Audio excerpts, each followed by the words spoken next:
అందరికి నా ఫేస్ చూస్తే ఇప్పుడే నిద్రలోంచి లేచినట్టుందా? అలా అనిపించడంలో తప్పేం లేదులేండి. ఎర్లీ మార్నింగ్ లేచి రోజంతా తిరిగి లేట్ నైట్ పడుకొని మళ్ళీ నెక్స్ట్ డే ఎర్లీ మార్నింగ్ అంటే ఫేస్ ఇలాగే ఉంటుంది.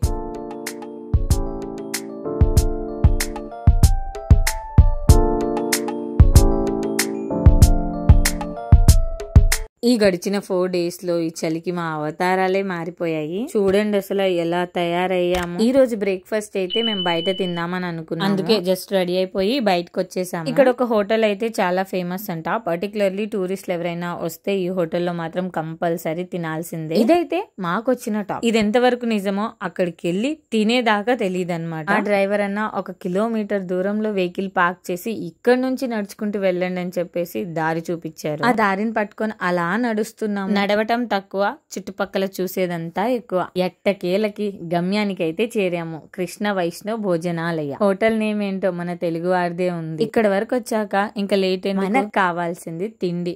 అది ఫస్ట్ బాగుంటే చాలు. అలా అనుకుని నన్ను తిండిపోతు అనుకునేరు. ఇక్కడికి వచ్చినప్పటి నుంచి ఆ రోటీ తప్ప ఇంకేం దొరకటం లేదు. తిండి మీదే విరక్తి వస్తుంది. ఏదో ఒక్క రోజు తింటే పర్లేదు కానీ 3 పూటలా 4 రోజులు అంటే కష్టం బ్రో. హోటల్ నేమ్ చూసే మన తెలుగు వాళ్ళదని హ్యాపీగా ఫీల్ అయ్యా. అండ్ లోపలికి వచ్చి చూసేసరికల్లా ఇక్కడ శివుని ఫోటోతో ఇంకా ఖుషి అయిపోయా. నిజంగా చాలా హ్యాపీగా అనిపించింది. బికాస్ ఇక్కడికి వచ్చినప్పటి నుంచి అయితే నేనైతే చూడలేదు. సో ఇలా చూస్తే నాకు చాలా మంచిగా అనిపించింది అనమాట. మా హస్బెండ్ వచ్చేసరికల్లా ఆ హోటల్ ఓనర్ అనమాట. ఆయనతో వెళ్ళి కొంచెం సేపు మాట్లాడారు. మీరు వెనక గమనిస్తున్నారు ఇక్కడ Lakshmi, Parvati, Saraswati at the same time పక్కన రైట్ సైడ్ లో బాబా ఫొటోస్ కూడా ఉన్నాయన్నమాట. నిజంగా ఇక్కడ వాళ్ళని చూస్తుంటే నాకు చాలా షాకింగ్ గా అనిపిస్తుంది. యాక్చువల్లీ మనం మూవీస్ చూసి ఏదో అనుకుంటాం కానీ ఇక్కడికి వచ్చిన తర్వాత అలా ఏముండదు. వాళ్ళు మాట్లాడే విధానం కానీ మనల్ని వాళ్ళు కలుపుకునే విధానం కానీ నాకు నిజంగా చాలా బాగా నచ్చింది. మేము టిఫిన్ వచ్చేసి ఇడ్లీ, దోశ చెప్పామన్నమాట. టేస్ట్ అయితే అదిరిపోయింది. 4 days తర్వాత నేను ఒక మంచి ఫుడ్ తిన్నాను. అంటే దొరికేవన్నీ బాగానే ఉంటాయి కానీ మనకు అలవాట్లేదు కదా. ఇంకా అలా తింటూ ఉంటే పక్కన ఎవరో తెలుగులో మాట్లాడుతున్నట్టు అనిపించింది. ఏంటబ్బా అని తిరిగి చూస్తే వాళ్ళు మన తెలుగు వారే అన్నమాట. వాళ్ళు 2 families ఉన్నారు విత్ కిడ్స్. సో ఇంకా అలా మాట్లాడుతున్నాం అనమాట. ఎన్ని రోజులైంది, ఎక్కడి నుంచి వచ్చారు, ఏమేం ప్లేసెస్ అన్ని విజిట్ చేశారు అని చెప్పేసి వాళ్ళు ఇంకా అడుగుతున్నారు. ఏ ప్లేసెస్ కవర్ చేశారు అంటే 4 days లో 4 places చూసాము అని చెప్పేసి అన్నాము. సో మేము కూడా 4 days అయింది బట్ మీరు చూసినన్ని కవర్ చేయలేకపోయాము బికాజ్ వర్షం ఒకటి ఉంది అండ్ పిల్లలు ఉన్నారు అని చెప్పేసి ఇంకా అలా కాన్వర్జేషన్ అనేది కొంచెం బిల్డప్ అయిందనమాట. సో మన తెలుగు వారు కనిపిస్తే నాట్ ఓన్లీ మన తెలుగు వాళ్ళు, మనకి తెలిసిన వాళ్ళు, మన లాంగ్వేజ్ వాళ్ళు కనిపిస్తే అదేదో తెలియని ఫీలింగ్ మనోళ్ళు అని చెప్పేసి. సో అలాంటి వైబ్ ఒకటి వచ్చిందనమాట. మాటల్లో పడి అసలు టైం కూడా చూసుకోలేదు. అంతసేపు మాట్లాడుకున్నాము. ఇంకా పర్సనల్ కూడా షేర్ చేసుకున్నాం అనమాట. లైక్ మీ ప్రాపర్ ఎక్కడి నుంచి వచ్చారు అని చెప్పేసి. ఆ సిస్టర్ వాళ్ళు తెలుగు వాళ్ళే కానీ వాళ్ళు పంజాబ్లో ఉంటారనమాట. సో అలా షేర్ చేసుకున్నారు కొంచెం ఇన్ఫర్మేషన్. ఇంకా మేము మాట్లాడుతున్నది మా వారు రికార్డ్ చేస్తున్నారు కదా. సో ఆ సిస్టర్ వాళ్ళు అడుగుతున్నారు, మీరు యూట్యూబ్ కానీ ఇన్స్టాగ్రామ్ కానీ చేస్తారు కదా, మీ ఫేస్ ఎక్కడో సిమిలర్ గా ఉంది అని చెప్పేసి. అక్క మస్తు డబ్బా కొడుతున్నావు అనుకుంటున్నారా? అయ్యో నిజమండి బాబు, దీంట్లో డబ్బా కొట్టుకునేది ఏముంది చెప్పండి. అట కొంతమంది అనుకుంటారులే, చాలే ఇంకా సెల్ఫ్ డబ్బా ఆగు అని చెప్పేసి. సో వాళ్ళ కోసం అనమాట. జోక్స్ అపార్ట్, ఇంకా మనకు టైం అయిపోతుంది, ఇంకా మనం కూడా వెళ్ళిపోవాలన్నమాట. టేస్ట్ అయితే చాలా బాగుంది. ఎవరైనా శ్రీనగర్ విజిట్ చేస్తే దుర్గా నాగ్ మందిర్ ఏరియా, ఇక్కడ టిఫిన్ మాత్రం అస్సలు మిస్ అవ్వకండి. అండ్ ఈవినింగ్ మనకి ఫుడ్ కూడా అవైలబుల్ ఉంటుందంట. అండ్ యా, మన ఫ్రెండ్స్ కి బాయ్ చెప్పేద్దాం, వచ్చేయండి ఇంకా. Bye bye. అలా బయటకు వచ్చి చూస్తే ఇక్కడ స్ట్రీట్ మార్కెట్ ఉంది. ఇక్కడ స్పెక్స్ అయితే చాలా బాగా నచ్చాయి. నా కూతురికి ఎన్ని స్పెక్స్ ఉన్నా దానికి కనిపించిందంటే అది కావాలంటుందన్నమాట. సో అలా దానికి తీసుకుంటూ నేను కూడా ఒకటి తీసుకున్నాను. చాలా తక్కువలే, 100 rupees కాబట్టి వాడుకున్నాం అనమాట. ఆ 100 rupees లో కూడా బార్గెయినింగ్, అది కూడా నిజంగా స్ట్రీట్ మార్కెట్స్ లో బార్గెయినింగ్ అనేది భలే ఉంటుంది కదా. బట్ మనం మాల్స్ లోకి వెళ్తే అక్కడ ఆ ట్యాగ్ మీద ఏ ప్రైస్ ఉంటుందో దాన్ని పే చేసి తీసుకుంటాము. కానీ స్ట్రీట్ మార్కెట్స్ లో ₹1 అన్నా తగ్గించరా బాబు అని మొత్తుకుంటాము. భలే ఉంటుంది కదా ఈ ఎక్స్పీరియన్స్. అండ్ ఈ సిస్టర్ వాళ్ళు ఒక ఫోటో తీసుకుందాం సిస్టర్ అంటే ఇంకా వాళ్ళతో ఒక ఫోటో కూడా తీసుకున్నాం.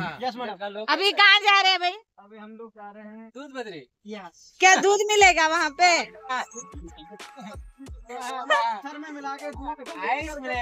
आइस मिलेगा, बहुत अच्छा आइस मिलेगा, खेलने के लिए बहुत मजा आएगा। और वेदर भी बहुत ठीक है आज, तो बहुत अच्छा धूप भी आ रहा है। उसमें बोल रहा था बारिश होने के लिए, देखेंगे कैसा है। हमारा किस्मत जैसा ऐसा लगेगा। फिर भी तो ठीक है, अभी खाना पीना सब ठीक था। आज मैंने खाया प्लेन डोसा, मसाला डोसा। सच में बहुत अच्छा लगा। क्यों आपने नहीं खाया? मैंने छोला भटूरा खाया, आलू पराठा खाया, इडली बड़ा खाया। अच्छा चला खाया, अब लेके आए। మాతో ఉన్న ఫ్యామిలీ మెంబర్స్ కి తెలుగు రాదు, సో వాళ్ళు నార్త్ వాళ్ళు, అందుకని చెప్పేసి వాళ్ళు హిందీలో మాట్లాడారు. ఐ హోప్ మీకు అర్థమైందని అనుకుంటున్నాను. అండ్ ఇక్కడ హరా వచ్చేసి మ్యాజిక్ చేస్తుందంట. అబ్రకదాబ్రా అబ్రకదాబ్రా అని చెప్పేసి మ్యాజిక్ చేసి కొత్త స్పెక్స్ అనేది తెచ్చిందంట. ఇది నిజంగా ఒక్కొక్కసారి భలే ఇరిటేట్ చేస్తుంది. ఒక్కొక్కసారి ఆ ఇరిటేషన్తో అంత మూడ్ ఆఫ్లో ఉన్న వచ్చి దాని అల్లరితో క్యూట్ ఎక్స్ప్రెషన్స్తో ఆ మూడ్ అంతా సెట్ చేస్తాం. అయితే మీకు ఫైనల్ ఒకటి చెప్పాలి, ఆ స్పెక్స్ అనేవి మేము అక్కడ కొనలేదు. హర మ్యాజిక్ చేస్తే అబ్రకదాబ్రా అబ్రకదాబ్రా అని చేస్తే అంట అవి కొత్త స్పెక్స్ వచ్చాయంట. అది దాని మాటగా చెప్పమంది. ఇంకెన్ని రోజులు చెప్పండి, అది మాట్లాడడం స్టార్ట్ చేస్తే ఇంకా అది కూడా మాట్లాడుతూనే ఉంటుంది.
ఇంకా మనం డిస్టెన్స్ గురించి మాట్లాడుకుంటే district head quarters of Budgam నుంచి 22 కిలోమీటర్స్ అనమాట దూద్పత్రికి, లేదా శ్రీనగర్ టు అయితే 42 కిలోమీటర్స్ ఉంటుంది. ఇంత దూరం జర్నీ చేసినట్టయితే అస్సలు అనిపించలేదు, చాలా హ్యాపీగా గడిచిపోయింది ఈ జర్నీ మాత్రం. మీరు అక్కడ గమనించారా, స్నో రెయిన్ ఫాల్ అవుతుంది.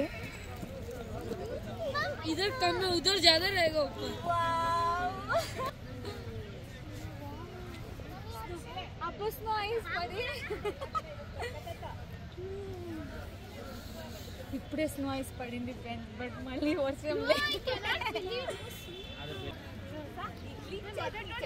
కాశ్మీర్లో ప్లేసెస్ అయితే చాలా బాగుంది. స్నో మాత్రం common, but places are different అనమాట. కాశ్మీర్లో ఉన్న రోజులు అయితే మనం ఇంకా స్నోనే చూడాలి కదా. మీరు కూడా నా అన్ని వీడియోస్లో స్నోనే చూస్తున్నారు కదా.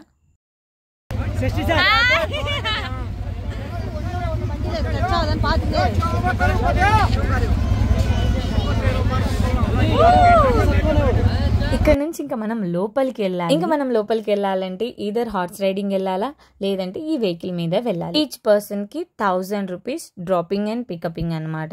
సో ఈచ్ వెహికల్ మీద ఇద్దరు వెళ్ళొచ్చు. మాకైతే 2000 ఛార్జ్ చేశారు డ్రాపింగ్ అండ్ పికపింగ్ కి. దూద్పత్రికి మరో పేరుంది పాలలోయ, మన తెలుగులో చెప్పుకోవాలంటే, లేదా మిల్క్ వ్యాలీ అని కూడా అనొచ్చు. జమ్మూ కాశ్మీర్ లోని బద్గామ్ జిల్లాలో ఒక అందమైన పచ్చిక మైదానం అని కూడా అంటారు. ఇంకా అలా అనక ఏమంటారు చెప్పండి, ఎంతో బ్యూటిఫుల్ వ్యూ అండ్ చుట్టూ పచ్చదనం. అసలు దూద్పత్రికి మిల్క్ వ్యాలీ అని పేరు ఎందుకు వచ్చిందో తెలుసా? దీనికి ఒక జానపద కథ ఉంది. అదేంటంటే ఒక సూఫీ సన్యాసి ప్రార్థన కోసం నీటి కోసం వెతుకుతూ ఉన్నారు. ఎంత వెతికినా ఒక్క చుక్క నీరు కూడా ఆ సన్యాసికి కనిపించదు. అప్పుడు ఆ సన్యాసి తన చేతిలో ఉన్న కర్రను నేలపై కొట్టగా నీటికి బదులు పాలు ప్రవహించాయి. అప్పుడు ఆ సాధువు అక్కడున్న వాళ్ళకి ఈ పాలను తాగడానికి మాత్రమే ఉపయోగించాలి, స్నానానికి కాదు అని చెప్పారు.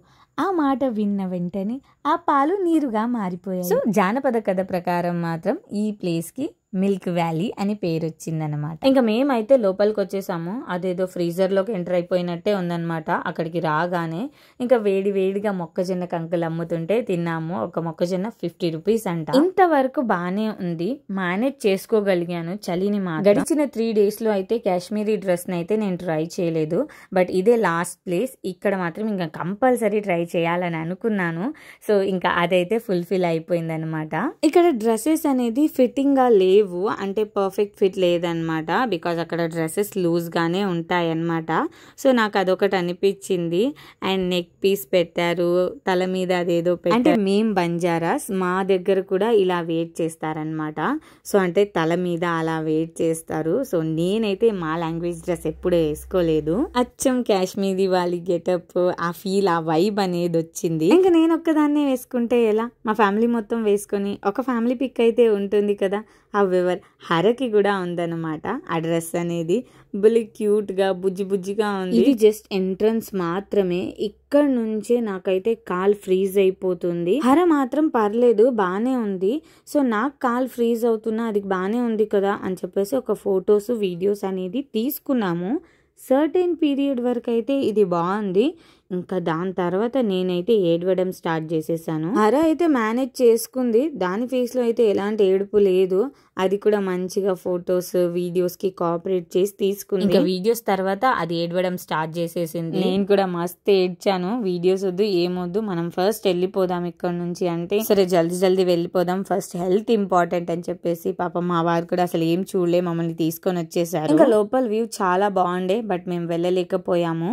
ఇంకా రిటర్న్ వస్తూ ఉంటే ఇంకా ఇదే మా లాస్ట్. నెక్స్ట్ డే ఆఫ్టర్నూన్ అయితే మా ఫ్లైట్ ఉంది. ఇంత దూరం వచ్చాక ఇక్కడ నుంచి ఏదైనా గుర్తుగా తీసుకెళ్ళకపోతే ఎలా అని చెప్పేసి ఒక చిన్న షాపింగ్ చేసామన్నమాట. కాశ్మీర్ లో ఎక్కువగా ఫేమస్ ఉండేవి షాల్స్ కదా, సో షాల్స్ తీసుకుందామని ఈ షాప్ కి వచ్చాము. లోపల మాత్రం వీడియో అవైలబిలిటీ అనేది లేదు, లేదంటే నేను చూపించేదాన్ని. కలెక్షన్ అయితే మస్తు ఉంది అండ్ చాలా తక్కువ ప్రైస్ అన్నమాట. సో నాకైతే చాలా బాగా నచ్చాయి. నేను శారీస్ తీసుకుందామని అనుకున్నాను, కానీ శారీస్ కంటే షాల్సే బాగా నచ్చాయి అనమాట. ఏదైతే ఏంది, ఇంత దూరం వచ్చాక ఏదో ఒకటి షాపింగ్ చేయకపోతే ఎలా, గుర్తుగా అయితే తీసుకెళ్ళాలి కదా. అండ్ వీడియోనైతే ఇక్కడ వరకు ఎండ్ చేసేస్తున్నాను. ఐ హోప్ మీకు ఈ వీడియో నచ్చిందని అనుకుంటున్నాను. నచ్చితే please do like, share and subscribe my channel. నా ఛానల్ నుంచి న్యూ వీడియోస్ నోటిఫికేషన్ రావాలంటే don't forget to click on bell icon. Bye.